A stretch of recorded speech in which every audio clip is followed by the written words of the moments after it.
Hey, welcome back to the Transformationz Podcast. I am Kelly Boone, your host, and today I want to talk about the illusion of being humble.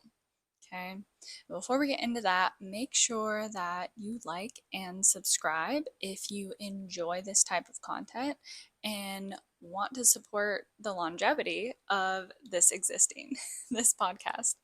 So, let's get into it. The illusion of being humble. And first of all, who am I talking to? I'm talking specifically to the highly sensitive, highly gifted, highly intelligent woman. And society specifically loves to make sure that you stay small.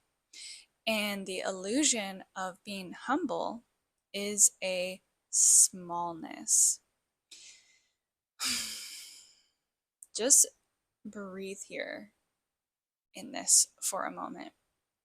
Just think back, you probably don't have to think that hard, about all the times that someone has tried to silence you, all the times you chose to shrink yourself, your voice, your presence, noticing how uncomfortable people get around you.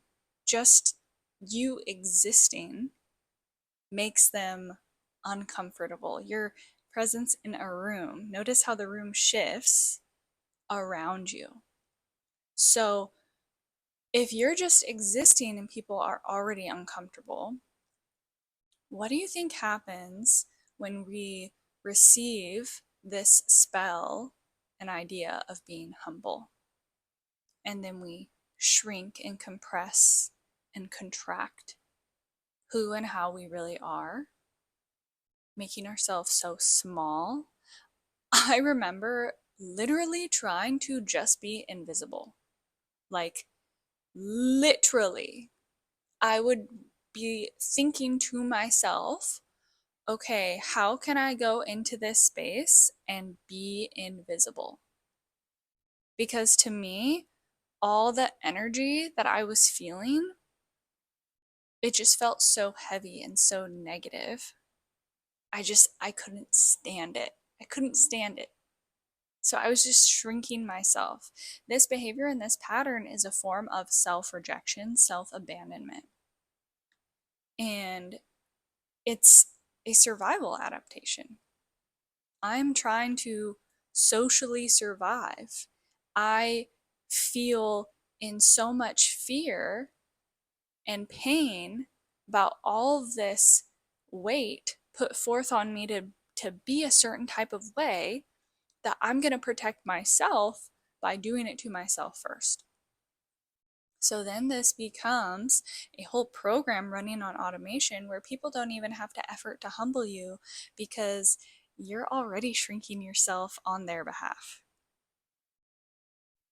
This is an experience for the woman who is meant to be a wayshower. You are meant to walk a path that literally with every step, the path unfolds to unveil the next step.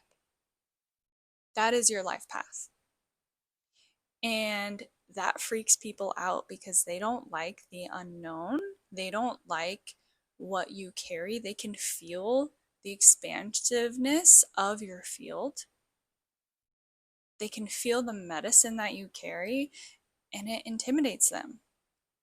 They don't want you to shine. Your light makes them uncomfortable.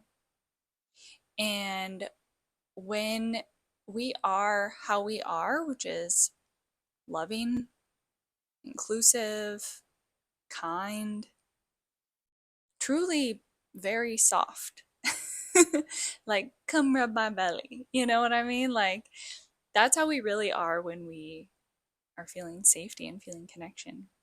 And that's all that we want, right?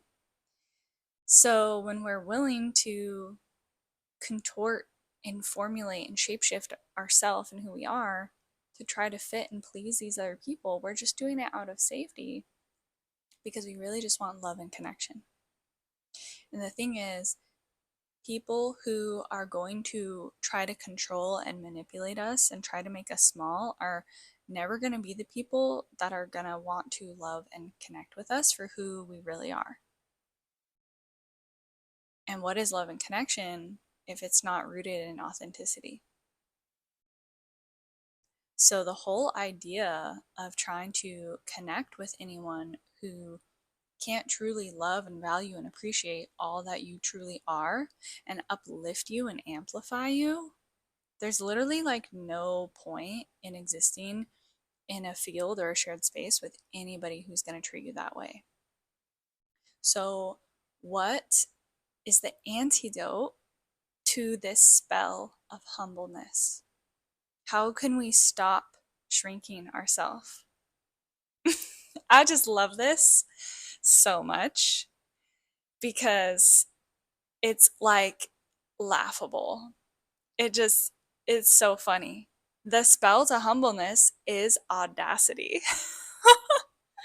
Yeah, you have to have the audacity to be who the fuck you are. You have to have the audacity to show up and show out, girl. Yeah, you have to have the audacity to have your own back, to speak when you feel called to speak, when you feel spirit moving through you. When you feel a type of way, that is literally spirit moving through you. That is your medicine. That is like why you are here. You are here to share all that you feel and all that you carry because you are the medicine. These people are uncomfortable because you were literally built to disrupt their programming. And even when we start this path, if our voice is shaky, if we turn bright red, if we break out in a sweat, it doesn't even matter. That's the connection of, what needs to come out, the awareness of our spirit and our physical body, our nervous system. That's integration. So do it anyways. Have the audacity to fucking do it anyways. Yeah, say it anyways. Show up anyways. The amount of people that have tried to control me in my life and keep me small, the things that I wear, what I say, how I express myself, my art, my creativity, my business, my life, my job, who I date, who I'm friends with. Like, everybody just wants to have a piece of my life, right? Who gets to give those people access to that? Me. So when I started to realize, oh, this doesn't really feel good to be controlled in what I wear, I'm not going to include that person in that part of my life. Oh, it doesn't really feel good to be judged for the way that I'm choosing to earn money. I'm not going to include that person in that conversation. Oh, it doesn't really feel good to go to this person's home because every time I go to their home, it's just, I feel like I gotta perform. I don't feel like the whole of me is welcome. I'm not gonna go there anymore. Yeah, the more that we honor ourselves and who and how we really are, and instead of doing the things that we feel this external pressure to do because we've been told and programmed and pressure cooked into doing, recognize that you don't have to do a single thing that you don't actually want to do. Recognize that if it doesn't feel good, you don't have to do it and you don't have to participate and you don't have to open the access point for that. And so the more that we can honor ourselves and our truth and what is coming up, oh, I'm going to do this because it feels good. I'm going to talk to that person because that feels exciting. I'm going to wear this outfit because I just feel so empowered. I feel strong. I feel good. I feel like I can take on the world wearing this outfit, right? Like, why are we suffocating ourselves on behalf of the voices of all the critics and all the judges that we naively let into our life in our adolescence? When we're children, like, it's this purity, like it's an innocence. We don't know what we don't know. So as an adult, now that we do know, we can make a different choice. We don't have to live that way anymore. So the antidote to completely dissolving this program is having the audacity to be who and how we really are. And when we start to do this, as with any change or any transformation, if we go from one side of the pendulum, right, completely suppress it in ourselves, completely like, so the smallest version of ourselves, that pendulum, as we walk that path, it's going to automatically swing.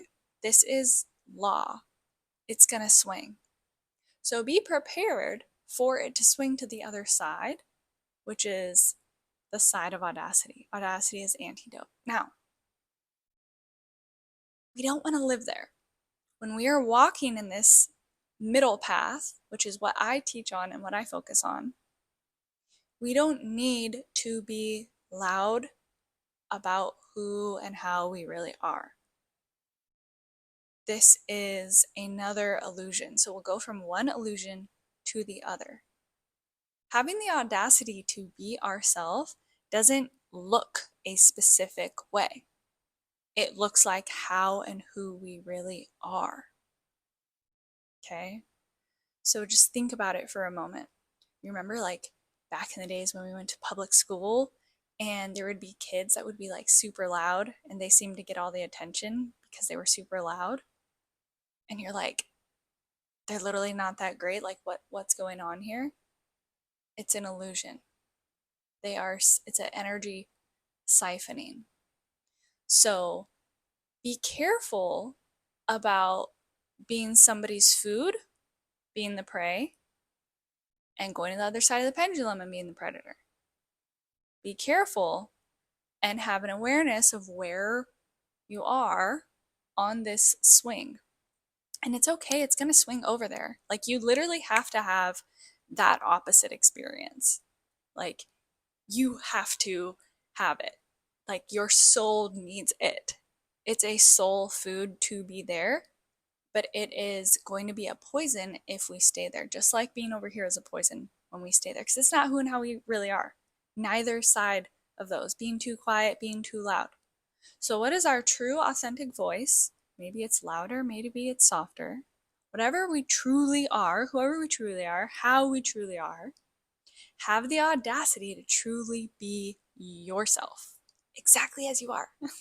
So practicing this, don't be afraid of your loud voice. Don't be afraid of that. Like that's going to scare people just as much as the other one. And there will be interesting experiences that come up there for your soul, for this soul journey in that space as well. And it's all medicine. It's all medicine. And it's all guiding in the spiral. This is my left hand, super awkward. Let's see. Woo, there we go. Better spiral. We're in this little, so the pendulum, and we're like, right? So always attuning and refining and returning to center, being grounded, being in center, being who and how we really are. What is our authentic voice? Honoring her, practice and refinement. It's a practice. And before we know it, we'll have the audacity to be ourselves all the time. And at that moment is when our life will really take shape to align to our true authentic desires, because we're being honest with ourselves about what we want, what we like, and who we are. So don't be afraid of the pendulum, although it can be quite shocking to go from this like silent, quiet little mouse in a box to like, you know, a little serpent snake that's like fucking eating people. It's okay. Just don't stay there and don't stay there and find your center. And it's part of it. Now, here's the key. Here's the key in all of this. And this is the part that I wish was really accentuated more in spaces of transformation and conversations. Both sides of this pendulum are associated with judgment. So the energy and sensation of judgment is this forceful, restrictive, suffocating energy. It doesn't feel good. What is the antidote to judgment? Compassion. So I want you to please implement in every breath a compassionate, loving awareness to yourself for exactly where you are, exactly how you are, and attuning to every breath this compassion. Really easy way is to speak to yourself as you would a small child, a person you love, a partner, friend, family member, animal, right? So, compassionate, loving awareness is going to be the strength and pillar and grounding foundation where, when we are in this pendulum stew swirling around from one side to the other, it's going to anchor us into this center point. It's guiding us into our center. And remembering that it's a practice, remembering it's all a practice. Practicing non-judgment of self, of others, practicing compassion of self, of others. Remembering that every person, all aspects of our reality are mirroring and just little insights into our inner world. So it's not always like telling us who and how we are, but it's an opportunity of, this is coming up, how are we going to relate to it? So changing what we relate, the way that we are relating to something, instead of coming from judgment with compassion, judgment being like constrictive, hand, puppeteer, controlling, compassion, open palm, receiving, accepting, witnessing, loving, appreciating. Completely different fields of embodiment. Loving compassion is the single most transformative element of existence, in my opinion.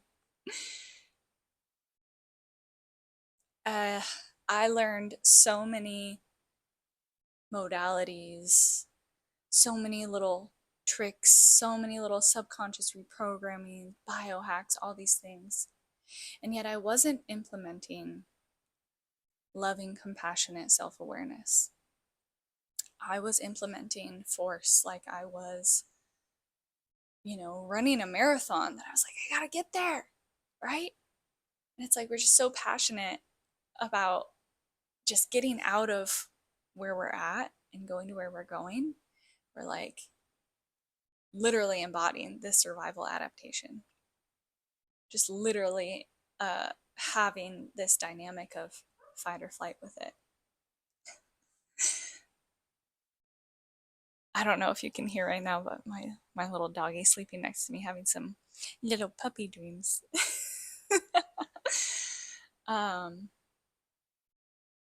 So when we're in that, it can feel like we're literally going to die unless we get there. And this whole embodiment is non-presence. So loving, compassionate self-awareness is the integral anchor of this transformational path, because it's bringing us into present moment awareness of who and how we really are right here in the moment. And the truth of our being is that we are love. It's not like, something to do or whatever. We just are. Like that's like the truth of what we are. We just are love. Everything's love. Everything's love. So that taps in directly to source, to the creator. It's so potent. It's so potent, and every cell in the body just receives a high degree of nourishment when we have this compassionate, loving awareness. So I feel called to share and what this might look like in practice. And I'll share with you what happened. A story where I was out and about and drawn to chat with someone, this gal, and I became aware of this automated programming kicked on, and it just felt like this carpet that had been rolled up and started to automatically unravel, where there was this like judgment conversation towards her narrating in my head, and I immediately felt it and immediately was like, no, that's not acceptable, and immediately redirected to what do I appreciate about this person, and was grounding my energy and intentionally attuning my focus to what I appreciated about her. And what I was appreciating about her was the way that she was literally just being herself. She was just being herself to the best of her ability in the present moment. She was being herself. She was excitedly showing up, existing, being who she was. She had clearly been through some stuff, was clearly on a path, and I just thought it was so inspiring and amazing how she was just showing up as her authentic self, as who she really was, who she really is right now. So in this energy, I was able to truly connect with her, and by truly connecting with her, I was able to, she's excited, she's thriving, like I was able to feel that, right? Whereas before it was like this, like, man, like kind of like this wall that went up, and like, you know, the clampy energy and and it just didn't feel good. And if I stayed in that, I would just be thinking the whole time about how I wanted to like get away. Instead, the experience was one of like nourishment and enjoyment and presence and connection. And it's like, ooh, I feel good and she feels good and we're here feeling good.